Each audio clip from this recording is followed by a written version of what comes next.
George Washington, February 22, 1732 b. December 14, 1799, was an American soldier, statesman, and founding father who served as the first President of the United States from 1789 to 1797. Appointed by the Continental Congress as commander of the Continental Army, Washington led the Patriot forces to victory in the American Revolutionary War, and presided at the Constitutional Convention of 1787, which established the Constitution of the United States and a federal government. Washington has been called the father of the nation for his manifold leadership in the formative days of the country.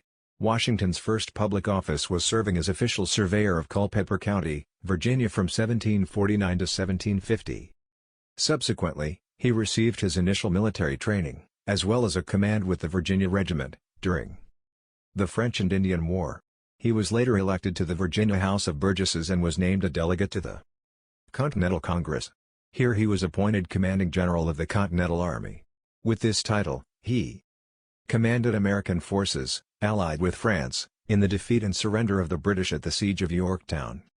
During the American Revolutionary War, he resigned his commission after the Treaty of Paris was signed in 1783. Washington played an indispensable role in adopting and ratifying the Constitution of the United States. He was then twice elected president by the Electoral College unanimously. As president, he implemented a strong, well-financed national government while remaining impartial in a fierce rivalry between cabinet members Thomas Jefferson and Alexander Hamilton. During the French Revolution, he proclaimed a policy of neutrality while sanctioning the Jay Treaty. He set enduring precedents for the office of president, including the title Mr. President, and his farewell address is widely regarded as a preeminent statement on republicanism.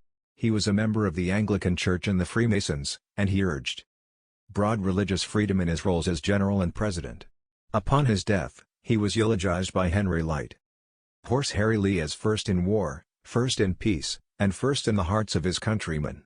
Washington has been memorialized by monuments, a federal holiday,